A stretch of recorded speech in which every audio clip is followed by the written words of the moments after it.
सरजू राजी जी का नागरिक अभिनंदन के साथ बैठक ऐसे शुरू हुई और बैठक में पूरे मंथन हुआ है कि जनता दल यूनाइटेड को कैसे मजबूत किया जाए, धारदार बनाया जाए, इस पर हम लोग सब कुछ विचार किया है।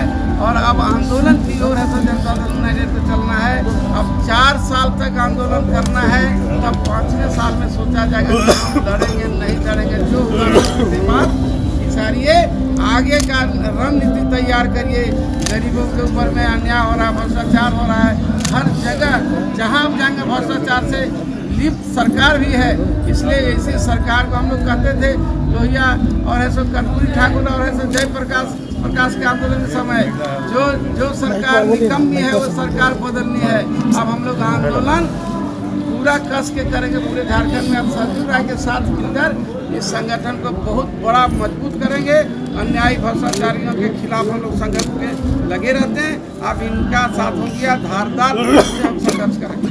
आने वाले वक्त में निकाय चुनाव है, पार्टी की क्या भूमिका होगी? आने वाले निकाय समय में हम लोग ने एक कमेटी बना रहा है, वो कमेटी तय करेगी कहाँ कहाँ हमको लड़ना होगा। लोगों से हमने कहा मीटिंग में भी कि भाई आप लोग किस निकाय चुनाव में आप लड़ना चाहते हैं, वहाँ ऐसा रूपरेखा तैयार करना है। अभी से वहाँ की समस्या पर जन आंदोलन शुरू करना है हर निकाय क्षेत्र हर वार्ड में, जिससे निकाय चुनाव में हम आगे जीत सकें। अच्छा सर, आगे जो आंदोलन है अकेले कीजिएगा या भारतीय जनता पार्टी के साथ मिलकर कीजिएगा? देखिए, हम आंदोलन आगे हम शुरू करें, हम शुरू तो करें, हम जब शुरू करेंगे उसके खिलाफ में सरकार के खिलाफ में और वहाँ के ऐसे महापौर हो या नगर अध्यक्ष जो भी उसके खिलाफ में जो काम नहीं हो उसमें अगर भारतीय जनता पार्टी हमको सहयोग करना चाहती है, साथ में मिलना चाहती है, हम स्वागत करेंगे। केंद्र सरकार के खिलाफ भी आंदोलन का कुछ? केंद्र सरकार के खिलाफ कोई आंदोलन का रूपरेखा नहीं है, लेकिन जहाँ भ्रष्टाचार है, जहाँ अन्याय है, वहाँ केंद्र सरकार को तो उसको तो हम अवगत कराएंगे ही कि यहाँ रोका जाए, ऐसी गलत हो रही है। सर, सारे दारोमदारी अध्यक्ष जी ने आपके कंधों पर दे दी है, अभी मंच से कह रहे थे, कैसे संगठन को जीवंत करेंगे प्रदेश में? अध्यक्ष जी का सहयोग करेंगे हम लोग पूरी तरह से, और संगठन तो समय के हिसाब से चलता है। एक फेज खत्म हुआ विधानसभा चुनाव का, आगे समय आ रहा है, उसमें निश्चित रूप से बैठ के अभी एक नगर निकाय चुनाव का आ रहा है, किसी निकाय में चुनाव होगा, ये निश्चित हो जाएगा। तो हम लोग चुनाव को ही प्राथमिकता देकर अपने संगठन को आगे बढ़ाएंगे। सर, ये पूजा सिंघल का जो मामला है, आप क्या मानते हैं कि पूजा सिंघल को निलंबन करा दिया गया?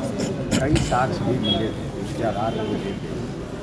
जमानत मिलते ही हेमंत सोरेन सरकार ने उनको अविलंब जो सस्पेंशन ऑर्डर था वो समाप्त हो गया। अब वो कार्मिक विभाग में प्रतिनियुक्त भी हो गए।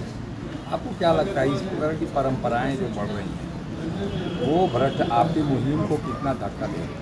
इनमें हम लोगों का मुहिम कोई पूजा सिंघल को लेकर चल रहा नहीं है। भ्रष्टाचार, पूजा सिंघल एक सरकारी अधिकारी नहीं है, जमानत हो गई। सरकार को लगता है कि हम उनका मुक्त करके उनकी सेवा लें, ये सरकार का निर्णय है। सरकार के निर्णय में सक्षम है। कहा यही जा सकता है कि सरकार को थोड़ा इंतजार करना चाहिए। अगर सरकार ने अपने लीगल डिपार्टमेंट से, लो डिपार्टमेंट से सबको सलाह दिया हो, उन्होंने किया है, तो जो आगे इससे स्थिति होगी, आम जनता के बीच बात जाएगी, तो इसका नफा नुकसान सरकार को ही होगा। आपके विचार से निलंबन मुक्त करना उचित है? ये क्यों किया निलंबन मुक्त, ये तो जानना पड़ेगा ना। देखिए, पूजा सिंघल के बारे में ईडी ने उसको गिरफ्तार किया, जरा को ये भी ध्यान देना होगा कि इन आरोपों में ईडी ने गिरफ्तार किया, उन्हीं आरोपों में इसके पहले की सरकार में पीछे हो गया। तो ये सरकार का निर्णय है और सरकार ये निर्णय में सक्षम है, इसलिए इस पर अनावश्यक विवाद खड़ा करना मुझे सही नहीं लगता।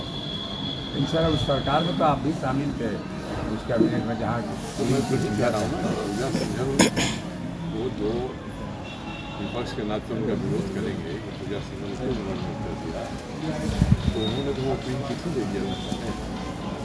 इसलिए सरकार कि सरकार निर्णय लेने में सक्षम है, सरकार के विवेक पर निर्भर करता है। सरकार को लगा कि उनको निर्णय विकल्प है, उन्होंने कर दिया। लेकिन बहुत बड़ा मुद्दा एक अधिकारी को लेकर, एक व्यक्ति को लेकर बनाना, ये मुझे बहुत अच्छी उचित नहीं लगता। रघुवर दास जी की सक्रिय राजनीति में वापसी हुई है, कैसे देखते हैं, क्या कहेंगे? रघुवर दास जी को भारतीय जनता पार्टी के लोग देखेंगे, वो तो भारतीय जनता पार्टी में नहीं है, इसलिए इस पर कोई टिप्पणी करना हमारे लिए मुनासिब नहीं है।